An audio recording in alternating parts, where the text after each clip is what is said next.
ये तो हमारे मामला तय हो रहे हैं कि हुर्मुज पे कितना जो है वो कैसे जहाज निकलेंगे, क्या आएंगे, क्या वो हमारे उनके साथ मुज़ाकरा तो नहीं, ये हुर्मुज तो हम खोलेंगे ना, मतलब हम कंट्रोल करते हैं। मतलब इसमें ओमान को भी उन्होंने, हालांकि ओमान बड़ा करीब रहा है ईरान के और ज़ाहिर मुज़ाकरात भी सब कुछ करता रहता, लेकिन उन्होंने ओमान को भी, ये तो जाहिर है कि एक पावर का खेल है ना इसमें, तो जब आप जाते हैं तो फिर उन्होंने ओमान को भी साइड पे करके उन्होंने ओमान को भी ये कहा है कि नहीं ये हमारा, आपका नहीं, आपका बस इतना ही शेयर है, बाकी ये ईरान कंट्रोल करेगा इसको। ठीक है। अच्छा, अब इसमें ये तो दो चीजें तो उन्होंने अलग कर दी। ठीक है। और ये जो है वो इस दौरान जो है वो एक और जहाज को भी निशाना भेजा, एडनॉक का जहाज, जो कि मुत्तहदा अरब अमारात की बड़ी यानी उनकी अबू धाबी की जो उनकी जो ऑयल कंपनी है, ये second, UAE strongly condemns targeting of ADNOC carrier while transiting state of Hormuz. ये उनकी तरफ से यूएई ने इसको कंडेम किया, हॉस्टाइल ईरानी अटैक, जो कि कैरियर वहाँ से जा रहा था एडनॉक का, और उन्होंने ये कहा है कि ये वायलेशन है यूनाइटेड नेशन सिक्योरिटी काउंसिल की रेजोल्यूशन, फ्रीडम नेविगेशन, ये सारा, ये फिर अटैक हुआ है, और ये अटैक हुआ है एडनॉक पे, इसको सब ने कंडेम किया है। यानी इसको कंडेम किया है, सऊदी अरेबिया ने भी इसको कंडेम किया है, सारे मुल्कों ने इसको, पूरी जीसीसी ने, सब ने कंडेम किया है। लेकिन इशू ये है कि ये इस एक हफ्ते में यूएई का तीसरा ऑयल टैंकर है जिस पे अटैक करके जिसको वापस किया गया है। ठीक है। अच्छा, अब इसमें यह है कि तो दूसरी चीज तो ये हो गई कि वो हुर्मुज बंद है और वहां पे अटैक्स हो रहे हैं। अच्छा, अब इसमें जो एक और खबर जो बड़ी इसमें इंपॉर्टेंट है, वो तो ईरान की तरफ से मुस्बत रद्द अमल इस इत्तेहाद के बारे में, और ये कि रीजनल कंट्रीज को आपस में मिलकर अपने आप को सिक्योर करना चाहिए, हमें बाहर से किसी की जरूरत नहीं है।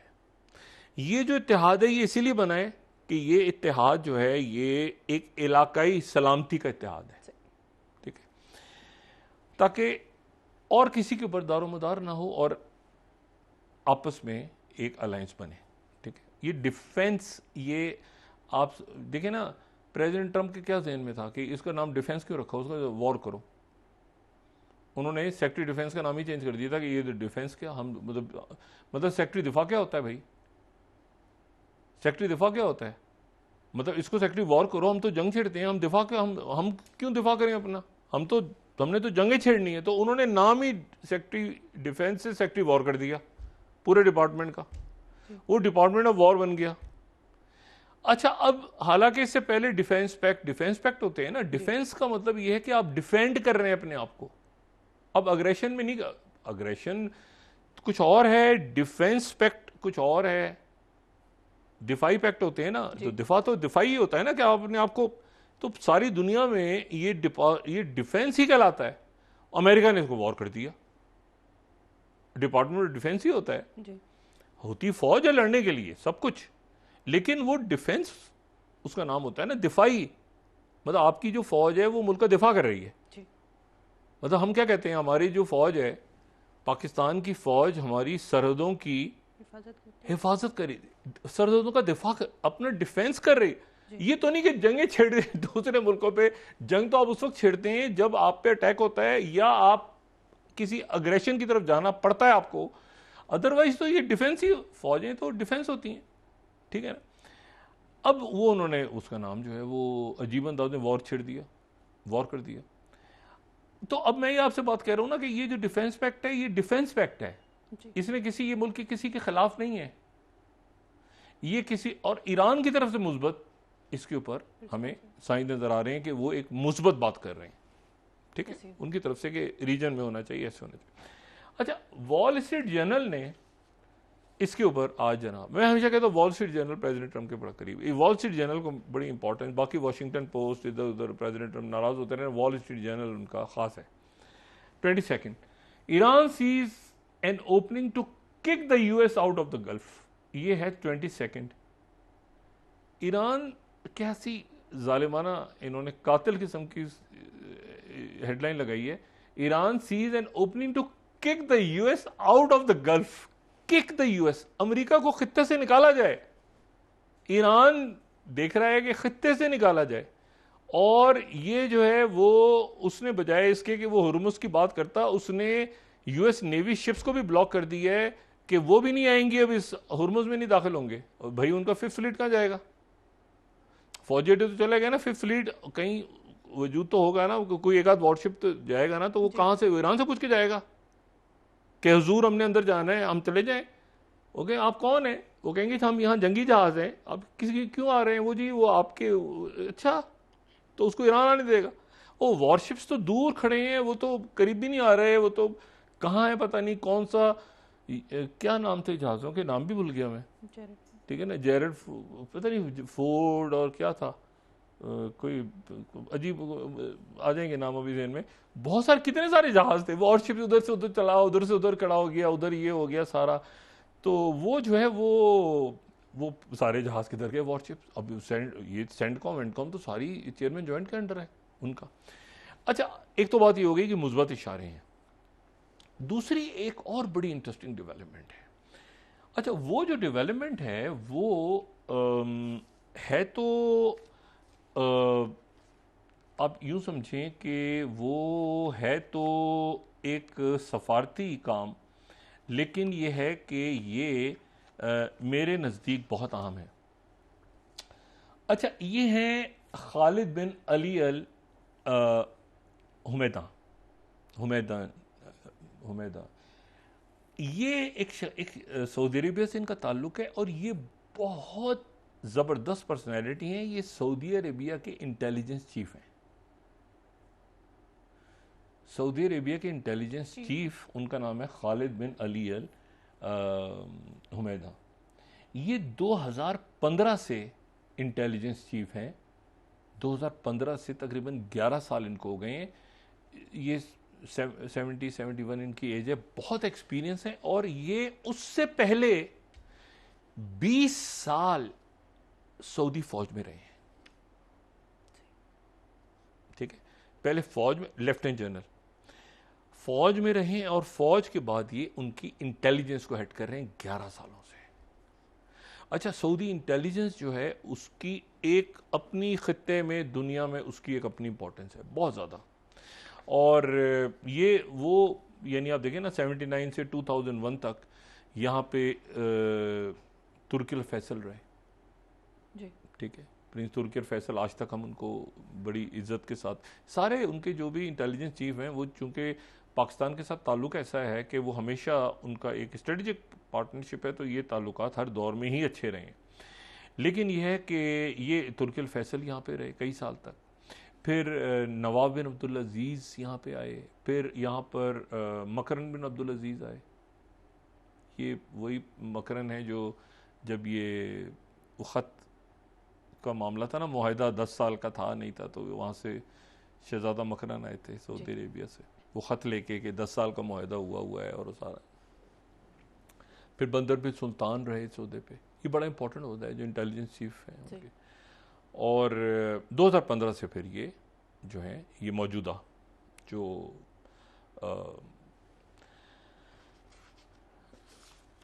शख्सियत हैं, ये 11 सालों से अपने उहदे पे हैं, ठीक है। खालिद बिन अली अल हुमैदा। अच्छा, अब एक बड़ी इंटरेस्टिंग, ये कम आते हैं, ये वो शख्सियात हैं जो मीडिया में नहीं आते बहुत ज़्यादा। ये तो बिल्कुल भी मीडिया में नहीं आते, ना इनकी खबर आती है, ना कोई तस्वीर। आज पहली दफ़ा हम देखते हैं ना, तुर्की फैसल वगैरह बड़े वो सामने आके बात होते हैं इंटेलिजेंस चीफ, ये बिल्कुल खामोशी से अपने ओहदे पे 11 साल से कर रहे हैं। अच्छा, इन्होंने इराक का दौरा किया है। अब देखें ना, ये बड़ी इंपॉर्टेंट है बातें कि जो सऊदी इंटेलिजेंस चीफ कोई एक बहुत बड़ा ओहदा है। सऊदी इंटेलिजेंस चीफ ने इराक का दौरा किया है, और इराक में उनकी मुलाकात हुई है अली ज़ैदी वज़ीर आज़म के साथ। यानी सऊदी अरेबिया से मैसेज लेके अली जैदी जो उनके वज़ीर आज़म हैं उनके लिए कोई वज़ीर नहीं गया, कोई सऊदी इंटेलिजेंस चीफ गया। सऊदी इंटेलिजेंस चीफ के जाने का मतलब है दैट्स इट, मतलब ये एक मैसेज है साफ, आपको एक हम बात बता रहे हैं कि ऐसे है और ऐसे नहीं है, ये ठीक है। और बड़े तरीके से, कोई जारिहाना, मेरा गुमान है कि कोई जारिहाना बात नहीं हुई, बड़े अच्छी तरह से। एक तो ये कि उनको इनविटेशन दिए कि आप सऊदी अरेबिया आएँ, क्योंकि ये गए थे वाशिंगटन, वाशिंगटन के बाद ये गए थे, वापस आए थे, और वापस आने के बाद मैंने कहा था कि इनको ईरान ज़रूर जाना पड़ेगा, क्योंकि ईरान के बगैर इनकी और बड़ा मसला होगा, क्योंकि वाशिंगटन में इनको बड़े अच्छे तरीके थे, बड़े अच्छे नफीस आदमी हैं। पहले दिन से कह रहा हूँ कि ये बड़े अच्छे इसलिए हैं क्योंकि इराक का जो करप्ट सिस्टम एक वहाँ बैठा है, उसमें जो पुराने खिलाड़ी बैठे हैं, खासतौर पे 2003 के बाद से, और इवन सद्दाम रिजीम में भी तो बहुत ही मतलब है कि इराक की जाहिरियत जो अमेरिका ने की वो अपनी जगह, लेकिन सद्दाम हुसैन एक बहुत एक डिक्टेटर था, और उसको तारीख कोई अच्छी तरह से, वो बहरहाल जो भी कुछ हुआ वो उनके साथ वो उस पर मुख्तलिफ रहे हैं, लेकिन उनका कोई दौर अच्छा दौर नहीं था इराक के लोगों के लिए। एनीवे बाद में लेकिन जिस तरह अमेरिकन ने उनके साथ किया, तो वो अब अरब वर्ल्ड में उनको एज ए हीरो देखा जाता है सद्दाम हुसैन को। जितना फांसी लगाई और उनका ख्याल था कि शायद ये हम मनाजिर दिखाएंगे तो बड़ा लोग मुतासर हो जाएंगे, तो उल्टा रिएक्शन हुआ और लोगों ने कहा कि भाई ये तो सद्दाम हुसैन तो हमारे हीरो हैं, कम से कम ये अमेरिका के सामने झुके तो नहीं है। अच्छा एनीवे, तो अली जैदी का ये है कि अली जैदी उस करप्ट सिस्टम का हिस्सा नहीं रहे, और ये कोई डॉलर खोर माफिया का हिस्सा भी नहीं थे जिनको अमेरिका ने बिठा दिया कि ये अली जैदी खुद बड़े एक यानी आप समझें कि वो एक कारोबारी शख्सियत हैं और बड़े।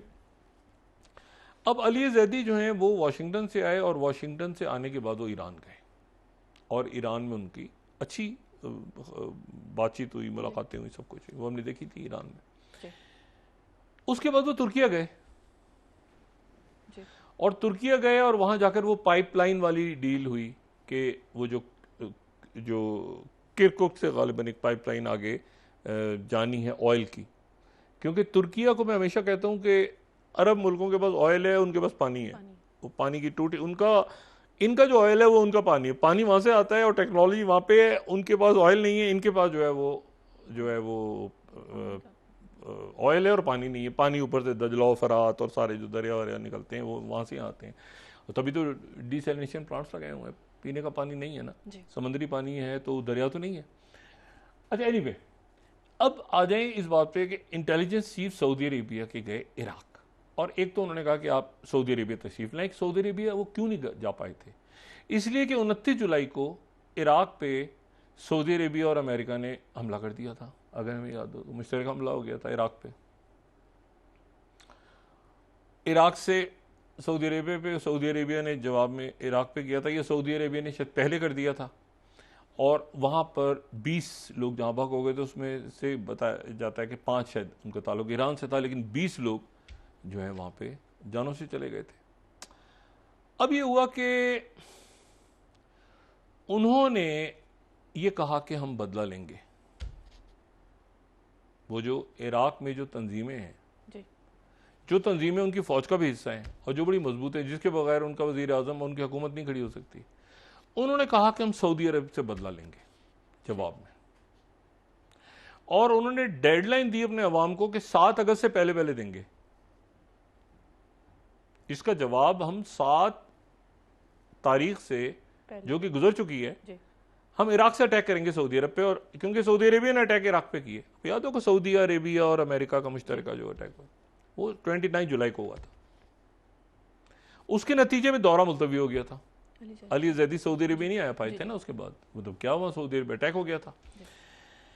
उस अटैक की मुझे समझ नहीं आई वो अटैक क्यों किया था, बहरहाल वो अटैक सऊदी अरेबिया और अमेरिका ने कर दिया था, वो जो हो गया सो हो गया। लेकिन अब सऊदी इंटेलिजेंस चीफ का रोल बड़ा इंपॉर्टेंट हुआ। ये गए इराक और इनकी मुलाकात अली जैदी से हुई। एक तो इन्होंने कहा कि आप वापस आए, दूसरा ये हुआ है कि वहां पर जो बड़ी एक इंपॉर्टेंट बात है वो ये है कि जो वहां पर जो तमाम तंजीमें हैं जो मस्जिद शाबी से वाबस्ता हैं और जो फौज का हिस्सा भी हैं, उनमें जो सबसे मजबूत ग्रुप है वो है अल बदर। अल बदर बड़ी स्ट्रॉन्ग तंजीम है। अल बदर सबसे ये बड़ा जो है ना, ये बड़ा ग्रुप, इसमें आप समझ लें ना कि जैसे जिसमें गतायब हिजबुल्लाह भी है, बाकी सब हैं, लेकिन जो असल मेन ग्रुप है ना, जो कि ईरान से बहुत करीब है, यानी वो अल बदर है, और उसमें जो उसको जो है उसके जो सरबराह हैं उस तंजीम के, उनको बाकी सारी तंजीमें उनकी बात सुनती हैं, ठीक है।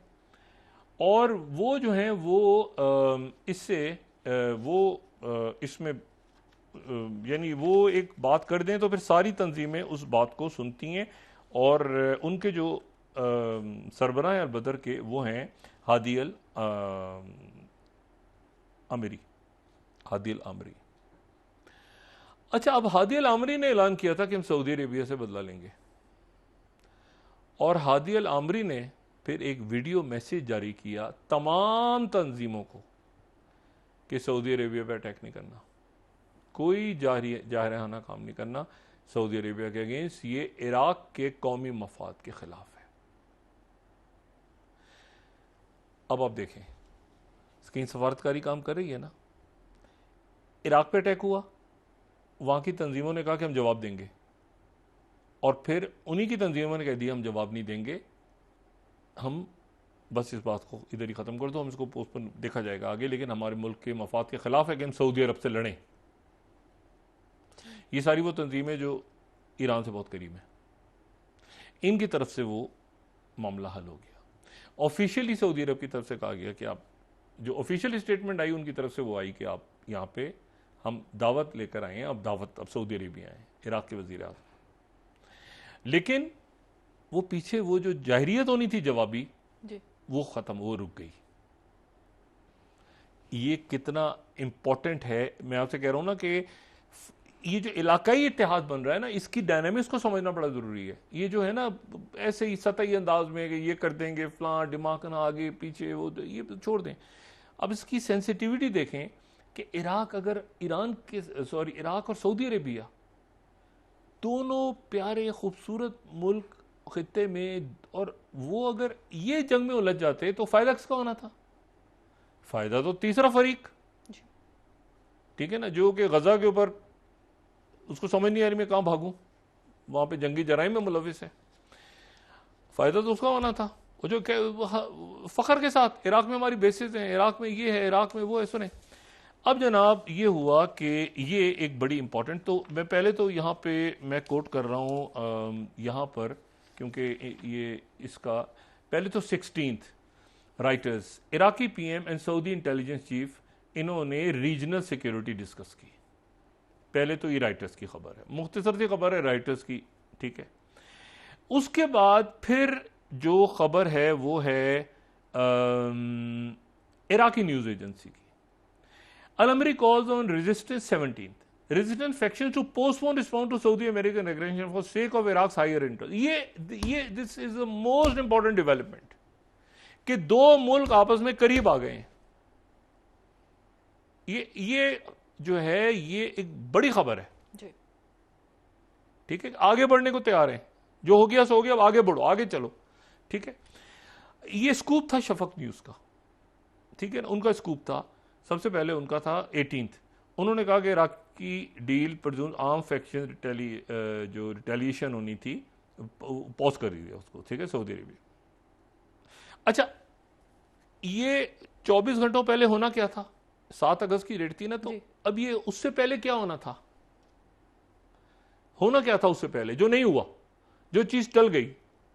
वो ये थी, वो CNN की खबर है 19th, जो मैं कह रहा हूं ना 7 अगस्त, ये प्लान था, ये CNN, ये और वो रिपोर्टिंग सही हो रही थी 19th अगर हम देखें, ठीक है, कि सऊदी अरेबिया ये होना था ना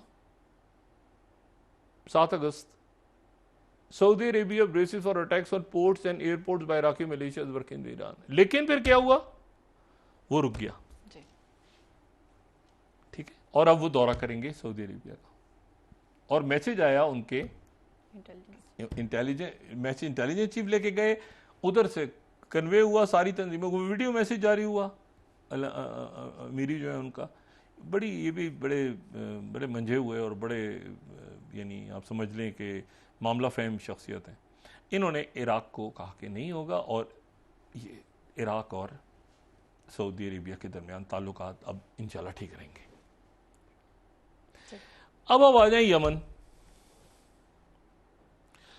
यमन के अंदर फटा जारी है अंसारुल्लाह का, जो कि सना में है, और जो तस्लीम शुदा हुकूमत है यमन की, जिसको हम भी तस्लीम करते हैं और दुनिया भी तस्लीम करती है और सऊदी अरब सपोर्ट करता है इसको, वो है अदन में। लेकिन अदन तो यमन का दारुल हुकूमत नहीं है, यमन का तो दारुल हुकूमत सना है, सना पे उनका कब्जा है, ठीक है ना। ये जिसका कब्जा जहां पर दारुल हुकूमत पे, तो ये आर्जी दारुल हुकूमत है। बहुत दफा हम डिस्कस कर चुके हैं, हदरुल मौत को भी और मदरिब को भी, और ये सारी, ये दोबारा बता दें, वो हदरुल मौत कौम आद वाला इलाका, बड़ा इलाका, बड़ा सहरा, जिसको मौत नाम ही उसका हदरुल मौत इसलिए रखा हुआ है। और ये वो इलाका जो किंगडम होती थी मलका सबा की, उसका ये जो मरकज था वो मदरिब है। और ये इंपॉर्टेंट बात क्या है, यहाँ पर जो थोड़ा बहुत यमन का ऑयल है वो यही है, यमन का जो ऑयल है, तो ये यमन के लिए ये जगह बड़ी इंपॉर्टेंट है मदरिब। तो ये जो है वो यहाँ पर, अच्छा अब यहाँ लड़ाई जारी है, ठीक है, ये मारिब, सॉरी नॉट मदरिब, मारिब पे आज फिर अटैक्स हुए हैं।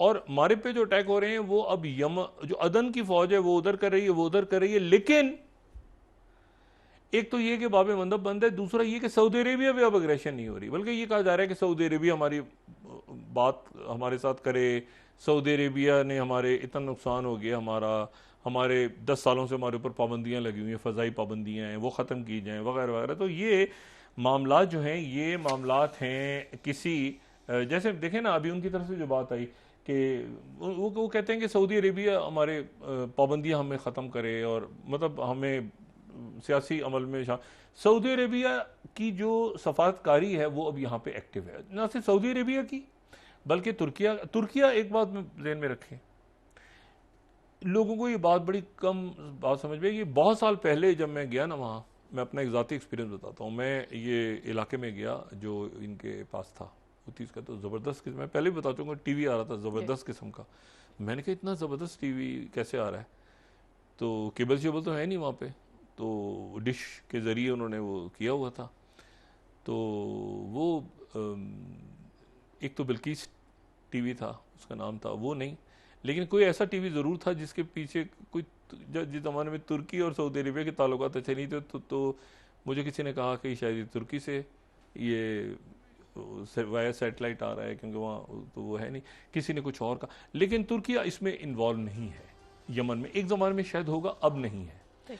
अब सऊदी अरेबिया है, यूएई भी एक तरफ है, सऊदी अरेबिया इसको सफारतकारी के ज़रिए हल कर लेगा इस मामले को, क्योंकि ये इनका पुराना पेचा है, ये पुराना फटा पड़ा हुआ है, ये उस वक्त का पड़ा हुआ है जब सऊदी अरेबिया वजूद में आया था। और उससे मैंने आपसे कहा ना वो एक हिस्सा उनका था, सरहदी तनाज़ा चला, इसीलिए शायद इजिप्ट, जो मेरा ख्याल है वो इजिप्ट इस मुआहदे में फौरी तौर पे नहीं आया, क्योंकि वो अलग से तय करना चाह रहा है, उनका भी तो सुइस का मसला उधर ही अटका हुआ है ना, तो वो इसमें आए तो पता चला हूथी से कह रहे हैं आप फिर सऊदी अरब से कहें वो हमारे इलाकों की बात करें, फ़ज़ाई पाबंदी। तो इजिप्ट ने अपने आप को अभी फिलहाल, हालांकि वो स्पेक्ट में है, और इसमें रीजनल कंट्रीज और भी आने जा रही हैं। तो ये है कि अब एक तो ये बहुत अच्छी बात हुई कि ईरान की तरफ से जो रिस्पांस आया बहुत अच्छा, पाकिस्तान की तरफ से, तुर्किया की तरफ, सऊदी अरब की तरफ से वजाहत हो गई कि ये डिफेंस पैक्ट है भाई, ये किसी मुल्क के खिलाफ नहीं है।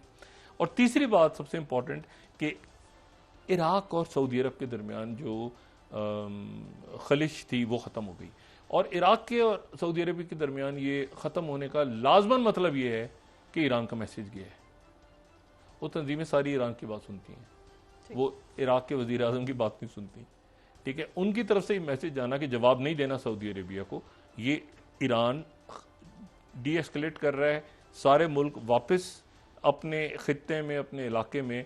और ये जो बात है, दोबारा इसको पढ़ें, 22 Iran sees an opening to kick the US out of the Gulf. अब क्यों, ये वॉल स्ट्रीट जर्नल की स्लाइड को देख के बस प्रोग्राम की गुफ्तगू को, आखिर क्यों ईरान क्यों चाह रहा है कि अमेरिका यहां से चला जाए? इसके लिए आपको वो खामोश हंसी जो चाइनीज में चीनी अंदाज में जो हंसी की आवाज़ें हैं कि अमेरिका को यहाँ से बाहर जाने का ईरान क्यों कह रहा है, तो वो आपको नज़र आएगी।